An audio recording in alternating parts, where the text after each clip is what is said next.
Well, we met at work. In high school? Well, we met at church.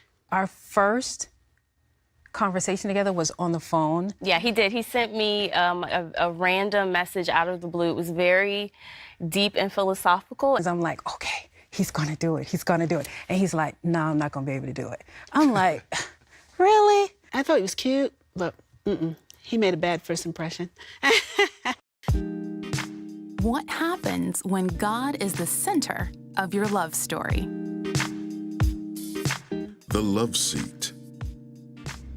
Our first conversation together was on the phone because at the company where I worked at, it was like you had to find your own coverage. So if you wanted to take off. So I needed to take off that weekend. So I'm calling around to the different sites, just trying to find someone to work for me. And I called to his site, and he answers the phone. And he's like, I'm like, I need someone to work for me and this weekend. And he asked me like a slew of questions. I'm like, okay, he's gonna do it. He's gonna do it. And he's like, no, I'm not gonna be able to do it. I'm like, really? And so from that moment on, I just kind of had a little something for him. Like, okay, I don't too much care for this dude because he didn't take it. He didn't take my little shift from me. The weirdest thing is I have no recollection of that conversation on the phone when I told her I couldn't work. Absolutely no recollection of that. And, I guess she held that against me for a while, and I didn't even know. Well, we met at church, and our pastor introduced us. And I thought he was cute, but he made a bad first impression. Said a corny joke that was like it was original when, it was common. So Janaye and I first met in high school. We were, I guess, more or less acquaintances. I would see her in passing in the hallways, and always just be like, she was always, of course, very beautiful. So, that's really when we first met in high school.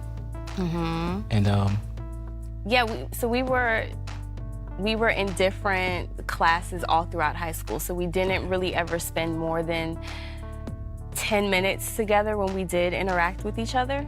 And I knew him from a distance. I kind of knew who he was, as a very charismatic, outgoing person. And I think he kind of knew who I was and my name, but we maybe flirted or interacted like once or twice in high school. But it wasn't until after we got married that we pretty soon realized that we were both born and raised in Chesapeake, and that we were actually born in the same hospital 4 days apart. Yeah, just 4 days apart. Yeah. Chesapeake General. Yep. So, you don't know for sure, but we always like to presume that his mom was on the way out while my mom was on the way Pretty in. much. Yeah. We were on a choir together and all that, and we just became acquaintances. And people kept trying to match us up, but I wasn't interested and he wasn't interested. And the infamous day, that Sunday morning, they just kept riding me about dating her until I just got so mad, nothing. An expletive came out. I'm sorry. But like what our pastor at our church says, God doesn't get upset. He just, I asked for forgiveness, but I said, well, y'all just leave me alone? God, man, there's other people in here, just leave me alone. But then he got switched to my site, and I got to know him. And I thought he was kind of cute. And, of course. And he was really sweet and really kind and thoughtful. And nothing like what I originally thought about him. But he was really kind. Yeah. Once I got transferred to her site, definitely, we just connected in a way. Initially, it was as friends. And so we connected in a way, because at the time she didn't tell you, she was dating someone at the time. So when I actually got transferred to her site. The one day, the Holy Spirit spoke to me and indicated to me that he was to be my husband. I was at a meeting, Kenneth Copeland meeting. And Kenneth Copeland kept talking about him and Gloria, and the Holy Spirit kept saying, like you and James. And we were like, we're not like that. That's like, I'm not interested in him. And he doesn't meet everything on my list. And the Holy Spirit says, yeah, when you wrote that list, I didn't. We started liking each other. And I think it was in 1998 when I think it was her birthday, March of 98. And I had bought her a gift for her birthday. And at the time, we were still friends. And I started realizing that I had feelings for her. And I'm not sure if I had feelings first or she had feelings first, but... You definitely Okay, I did. Okay. I started having feelings for her, and I thought that, you know, wow, this is a wonderful person. And so we started talking, and eventually she actually was no longer seeing this other person. And I just believe it was the Lord working on my behalf, of course. So he had to remove that guy. But we started talking, and I think we started dating a little bit. I had gotten into a relationship. New Christian young lady, single mother, 2 kids. And the Lord told me just be a friend, but things developed. And I broke that off because the Lord heard me say, I heard the Lord say, you need to stop seeing her that way. I broke it off. I was hurt. And I said, Lord, I do not want to get involved with anyone else. I don't want to hurt anybody anymore. I don't want to get hurt. I started meeting Charmaine because Charmaine, I drove a church van, and they had moved, and she was the first stop and the last stop. And when I dropped them off, her and I would just sit in the van and just talk. Just talk. And talking led to eventually calling her on the phone, and then we went on a date. You know, there was no big voice from heaven that said, she's the one. But there was a vision. When I say this, I didn't see visions, unless it was back in the day, but I'm not going back there. It was in a forest and was full of women. They were all in the dark except for one. And there's one person came to the forefront in light, and it was Charmaine. And well, I'm not smoking nothing. I said, what are you trying to tell me? And so eventually, I got past the fear to ask her out. And with those dates, it led to something into marriage. And so after high school, time had passed, and I just was in a time where I was seeking, looking, trying to find a girl, you know, like every other guy. And during that time, Janaye was there. I think I hopped on Facebook, and her face popped up. You know how Facebook says, like, do you know this person? Yeah, he did. He sent me a random message out of the blue. It was very deep and philosophical and very random. I mean, it was very much like, hey, so when I find a wife, I want her to be like this, or something like that. And it was weird enough that I was like, I remember you from high school. I used to have a crush on you. I thought you were cute, but this is weird. Let me just put that to the side. I'm not really gonna engage. And then I think you maybe sent me another message later. And I was intrigued. I was intrigued enough to where I was like, you know what, let me respond. And when you did, I think we started to have a lot of conversations. Yeah. We talked. I know when we first started talking, we talked every night for a while. Yeah. We built a relationship from there, and everything advanced very quickly from there. Yeah. Well, I did get saved through dating my wife. Initially, when we started dating, I wasn't in the church at all, and I hadn't been in church. I think I was born and raised in Jamaica, and I came to the States in '93, and we met in '98, and never went to a single church service in all that time until I met Tomeca. And so she introduced me to her church, and I started going. And of course, I went because I liked her, but I started going, and through her and her family, of course, her dad is a pastor, and through her persistence, I started going to church on my own, even without her, and I really found Christ through my wife, and My mother raised me the right way, but I believe that my wife introduced me to the righteousness of God. And so I was just so grateful for that, and I'll forever be grateful for my wife introducing me to Christ. So I believe it was a bigger picture than just us getting married, but it's really for my salvation that God put her in my life. As things went along, he did propose. Now look, we dated 4.5 years. It just took time for us to grow up, I guess, enough, even though we were mid-30s, so we could get married, I suppose. But it was God's appointed time, and I knew it. That summer before, the Lord gave me the songs that was to be in my wedding. I wrote it down. I knew it was him. And so, but I just said, Lord, another year. We just dating. Jesus, it was hard. You know, we're trying to be celibate, and oh God, you know, another year.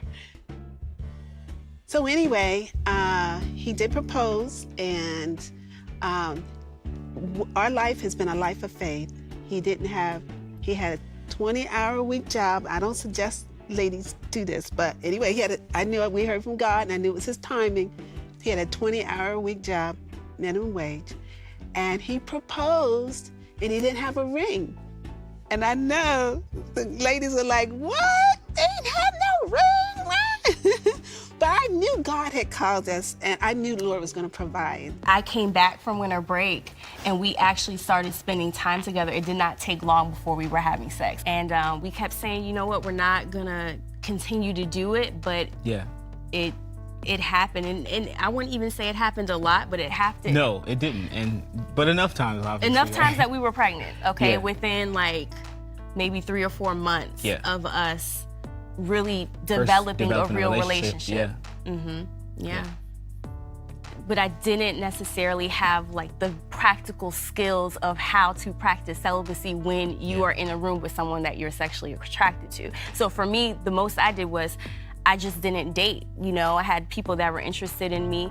I didn't date. So, but once we kind of opened that door, it became easier to do it more and more, but that conviction was always present. And after church, the preacher walks up to him and says that the one that you're with is the one that will walk hand in hand in the Lord with you. And should you decide to not take it further, it is God's purpose and plan for you all to be together. So even in this time, if you all decide that you're not going to follow through with this, it will come back around again, because what God has for you is for the both of you to do together. And so that was impactful for me. For him, not so much, I guess, because I don't think that he knew prophecy and, having people to speak into their, your life like that. For me, it meant everything. And when I heard it, it was like, I remember the ride home was like, okay, God,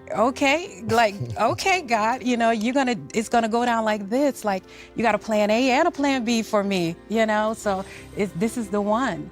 So then I think for me, that's when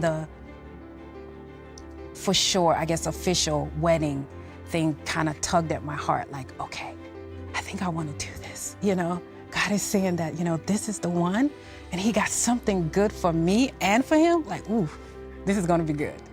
And so I think we started dating in 98, and I proposed in 2000. So it's roughly around two years that we were dating before we proposed. What made me say yes?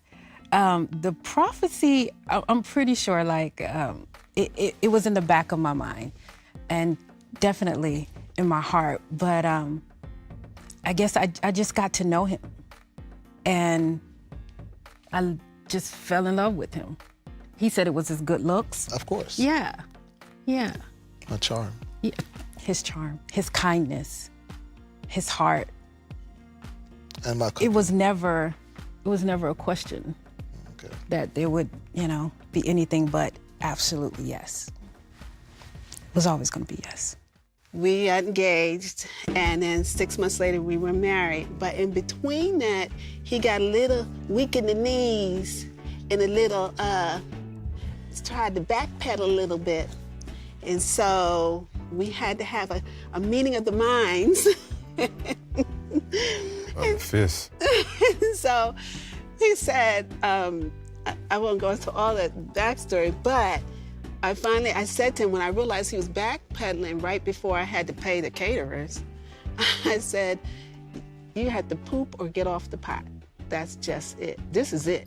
I mean, after 4.5 years, this is it. Why'd it take me 4.5 years? And why I have cold feet? I attended several weddings, and hearing those vows scared the mess out of me, because this was a commitment that I knew this boy didn't have. And just having a young lady to like me was a major step. And when she did like me and returned the love, what was next was marriage. But I said, God, I got to do this. And I knew, looking at myself, how inadequate I was. But I would pray against those thoughts. But this is a lifetime commitment. This is a war.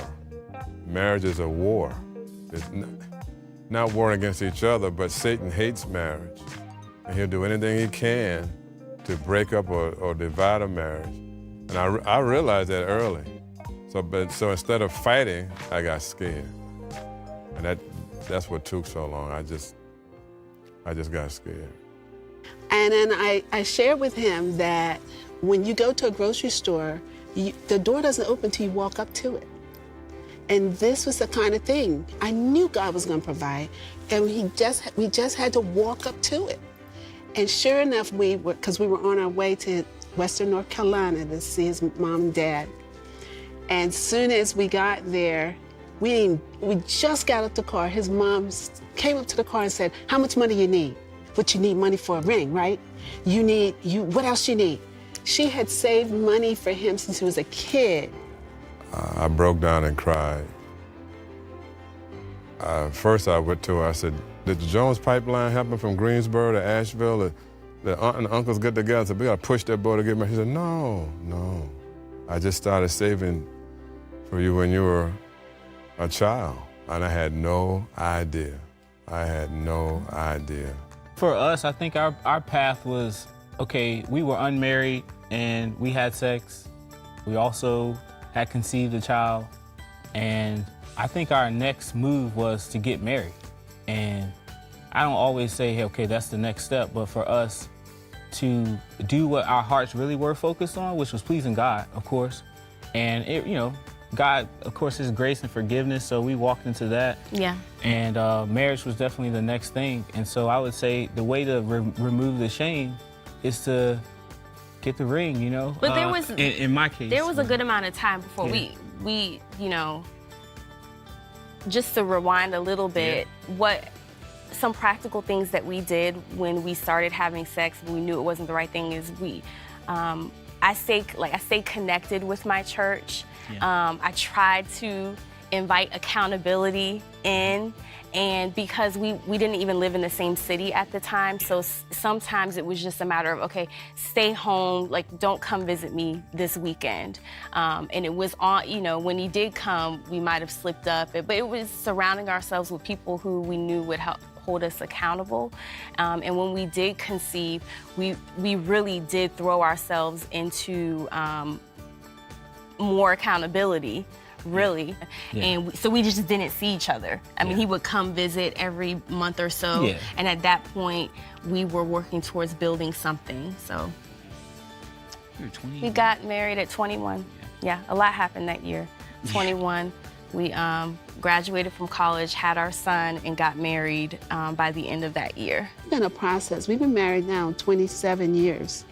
And there's seasons. There's seasons you're raising the kids, and there's all about the kids. Then there's that season afterwards when they're away at college, and you look at each other saying, "Who are you? Do I know you?" But because our focus was there, and so, and taking that time with each other while you're raising the kids. We did take time. We did date nights at times, but especially when they got in high school, the Lord said, "They about to be out of here. Y'all better get it together." And so.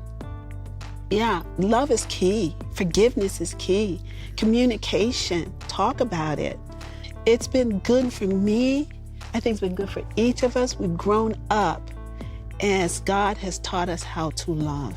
So what I've learned from being married is that it's super important to have something bigger than yourself as a couple to work towards. That involves A, serving somebody else, or B, advancing the kingdom. And for us, that's being an active part of our ministry. We're a part of media ministry.